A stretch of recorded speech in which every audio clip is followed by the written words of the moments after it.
Hi everyone, welcome to Shubham's canvas. आज की इस वीडियो से हम अपना HTML कोर्स स्टार्ट करेंगे।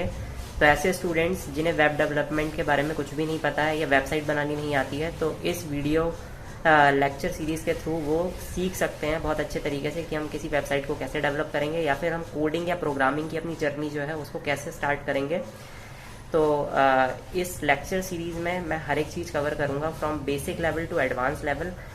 इस कोर्स को करने के बाद आप एक कंप्लीट HTML प्रोग्रामर बन चुके होंगे। इस कोर्स का हर एक लेक्चर 10 मिनट या उससे कम का ही होगा, तो आप पार्ट्स में इसे बहुत ही आराम से देख सकते हैं। बिना किसी देरी के स्टार्ट करते हैं। तो HTML के बारे में मैंने अपने वर्ड में कुछ लिख रखा है, तो चलिए इसको ओपन करते हैं और देखते हैं। HTML stands for hyper text markup language. ये इसकी फुल फॉर्म है, हाइपर टेक्स्ट मार्कअप लैंग्वेज। तो किसी भी वेबसाइट को जब हम ओपन करते हैं तो उसके हमेशा दो पार्ट्स होते हैं, एक फ्रंट एंड होता है और एक बैक एंड होता है। और फ्रंट एंड जो होता है वो तीन चीज़ों से मिलकर बनता है, जिसमें कि आता है HTML, फिर आता है CSS और तीसरी चीज़ आती है जावास्क्रिप्ट। हम इसमें पढ़ने वाले हैं इस कोर्स में HTML के बारे में। बाकी CSS और जावास्क्रिप्ट के लिए मैं अलग से कोर्स निकालूंगा, तो उसमें हम फुल कवर करेंगे CSS और जावास्क्रिप्ट को बहुत ही ज़्यादा डिटेल में। अब किसी भी वेबसाइट में HTML का काम क्या होता है? HTML is the code that is used to structure a web page and its content. कहने का मतलब ये किसी भी वेबसाइट में उपस्थित मल्टीपल वेब पेजेस में जो भी कंटेंट होता है उसको स्ट्रक्चर करने के काम आता है, मतलब उसको एक स्ट्रक्चर प्रोवाइड करती है हमारी HTML। For example, content could be structured with in a set of paragraphs, list of bulleted points और यूजिंग द इमेजेस और डेटा।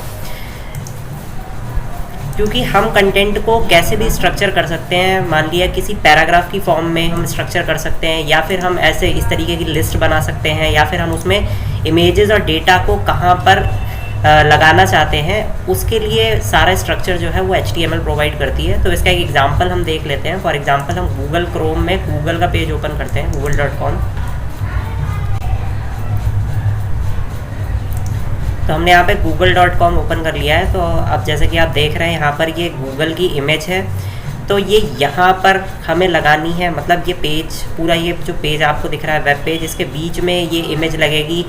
ये स्ट्रक्चर कौन डिफाइन करेगा, ये कौन बताएगा? ये HTML के थ्रू बताया जाएगा। इसके अलावा कि ये टेक्स्ट बॉक्स जो है ये यहाँ पर शो होगा, ये आइकन्स जो हैं ये इसके नीचे शो होंगे, उसके बाद ये जो लिंक्स हैं ये यहाँ पर शो होंगी।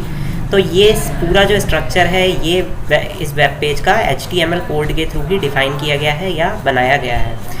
इसके बाद फिर सेकंड चीज़ आती है, it is a tag based language. ये एक टैग बेस्ड लैंग्वेज है। कहने का मतलब इसमें जो भी हम कोड लिखेंगे वो हमेशा टैग की फॉर्म में होगा। अब टैग क्या होता है? फॉर एग्जांपल, मैंने ये एग्जांपल दिया है, ये बोल्ड टैग का एग्जांपल है। तो हम कुछ भी लिखते हैं, कोई भी लेटर, जैसे हमने ये लिखा है, कुछ स्पेसिफिक वर्ड हम लिखते हैं और उसको एंगुलर ब्रैकेट्स के बीच में लिखते हैं, तो उसको हम टैग बोलते हैं। तो ये एक टैग है। जैसे कि आगे हम टैग्स के बारे में डिटेल में पढ़ेंगे। अभी के लिए मैंने एक एग्जांपल आपको दे दिया है ताकि आपको टैग के बारे में पता लग जाए कि ये टैग क्या चीज़ होती है। उसके बाद HTML का कोड लिखने के लिए हम डिफरेंट टाइप के टेक्स्ट एडिटर्स का यूज़ करते हैं। तो टेक्स्ट एडिटर बेसिकली क्या होता है? ये एक नोटबुक की तरह होता है जिसमें हम अपना कोड लिखेंगे HTML का, और फिर उसका आउटपुट जो है वो हमें वेब पेज की फॉर्म में दिखाई देगा। तो अलग अलग तरह के टेक्स्ट एडिटर यूज़ होते हैं। फॉर एग्जाम्पल, नोटपैड है जो हमारे कंप्यूटर में पहले से ही पड़ा होता है। इसके अलावा विम है, VS कोड है, अल्ट्रा एडिट है, फ्रोएला है। अल्ट्रा एडिट जो है वो पेड है, बाकी ये सारे फ्री हैं। फ्रोएला जो है वो एक ऑनलाइन टेक्स्ट एडिटर है, बट हम सारी वीडियोस के लिए विजुअल स्टूडियो कोड का यूज़ करेंगे, जो कि बहुत ही पॉपुलर और फ्रीली अवेलेबल टेक्स्ट एडिटर है माइक्रोसॉफ्ट की तरफ से। और ये हमें बहुत सारी एक्स्ट्रा फंक्शनैलिटीज़ प्रोवाइड कर देता है और सजेशंस भी देता है। तो इसके लिए हम सारे कोड को लिखने के लिए VS कोड का ही यूज़ करेंगे। अच्छा, उसके बाद अब आता है कास्केडिंग स्टाइल शीट, जिसको हम कहते हैं CSS। तो CSS जो होती है, इसका काम स्टाइलिंग का होता है। ये स्टाइल करती है किसी वेब पेज को। फॉर एग्जांपल, अगर हम इसी पेज में देखें तो यहाँ पे ये जो गूगल लिखा हुआ है, तो गूगल का फॉन्ट क्या रहने वाला है, और इसमें G का कलर क्या होगा, O का कलर क्या होगा। इसके अलावा ये जो आइकन है ये किस तरीके का दिखाई देगा, और यहाँ पे ये लिखा है search Google and type URL, और ये जो इमेज दिखाई दे रही है ये किस तरीके की होगी। तो ये सारा स्टाइलिंग का काम जो होता है ये कास्केड स्टाइल शीट या फिर CSS के थ्रू किया जाता है। थर्ड थिंग जो किसी वेबसाइट में आती है वो होती है जावास्क्रिप्ट। जावास्क्रिप्ट जो होती है इसका इस्तेमाल किया जाता है लॉजिक बिल्डिंग के लिए। तो यहाँ पे गूगल का जो वेब पेज दिख रहा है, तो इसमें क्या होता है, फॉर एग्जांपल अगर हम कुछ टाइप करते हैं यहाँ पे, जैसे कि मैं इंटरनेट टाइप करता हूँ और उसके बाद सर्च करता हूँ, तो यहाँ पे ये देखिए सर्च होना स्टार्ट हो जाता है। तो जैसे ही मैंने इंटरनेट टाइप करके उसके बाद मैं जब एंटर करूँगा तो क्या एक्शन परफॉर्म होगा, ये लॉजिक जो है ये जावास्क्रिप्ट के थ्रू बिल्ड किया गया है। कहने का मतलब हम क्या मतलब अगर किसी भी चीज़ पे क्लिक करते हैं यहाँ पे, तो क्या एक्शन परफॉर्म होंगे वो जावास्क्रिप्ट के थ्रू ही डिफाइन किया जाता है किसी भी वेबसाइट में। अब किसी भी वेब पेज का सोर्स कोड देखने के लिए या HTML कोड देखने के लिए हम वेब पेज को ओपन कर लेंगे। उसके बाद फिर हम उस पर राइट क्लिक करके व्यू पेज सोर्स पे क्लिक करेंगे, तो आप देख सकते हैं ये उसका HTML कोड दिखाई दे रहा है, और यही HTML कोड जो है ये कन्वर्ट होके वेब पेज की फॉर्म में आपको दिखाई देता है। जैसे कि ये पूरा कोड जो है इसी की हेल्प से या इसी को कन्वर्ट करके हमें ये पेज दिखाई देता है। नाउ अब एक थिंग हमारे दिमाग में आती है कि अब इस कोड को हम पूरा कॉपी कर सकते हैं, और कॉपी करने के बाद हम इस पूरी वेब पेज या फिर इस पूरी वेबसाइट को दोबारा रिक्रिएट कर सकते हैं, या कहने का मतलब हम इस वेबसाइट को अपनी तरफ से बना सकते हैं। तो ये बिल्कुल भी पॉसिबल नहीं है, बिकॉज किसी भी वेबसाइट में फ्रंट एंड के साथ बैक एंड भी होता है, तो इसके कुछ हिस्से तो हम कॉपी कर सकते हैं, बट पूरी वेबसाइट को हम कॉपी नहीं कर सकते हैं। अब अगर हम किसी वेब पेज में जाके राइट क्लिक करके इंस्पेक्ट पे क्लिक करेंगे, तो ये कुछ ऐसी विंडो ओपन होगी। तो इसमें डिफरेंट कोड लाइंस लिखी हुई हैं। तो अगर हम कोड लाइंस पे हॉवर करेंगे, कहने का मतलब हम यहाँ पे इस तरीके से हॉवर करेंगे, तो हम ये देख सकते हैं कि इनका क्या रोल है उस वेब पेज में। जैसे कि अब मैं अगर इस वाली लाइन पे हॉवर कर रहा हूँ, तो यहाँ पे ये ब्लू कलर का आप देख सकते हैं एक लेफ़्ट साइड में ब्लॉक दिखाई दे रहा है। तो इस डिवीज़न वाले ब्लॉक का जो कोड है, इसकी हेल्प से ये स्ट्रक्चर डिफाइन हुआ है इस वेब पेज का।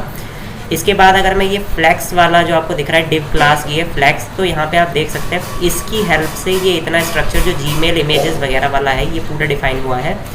तो इस तरीके से ये डिफरेंट लाइंस जो लिखी हुई हैं, इनकी हेल्प से ये पूरा वेब पेज जो है इसको स्ट्रक्चर किया गया है।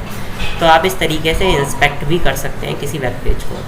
तो यह तो था इंट्रोडक्शन HTML के लिए। अब जब हम नेक्स्ट लेक्चर में कोड लिखना स्टार्ट करेंगे, तो उसके लिए हमें एक टेक्स्ट एडिटर चाहिए होगा। तो जैसे कि मैंने बताया, हम VS कोड का यूज़ करेंगे।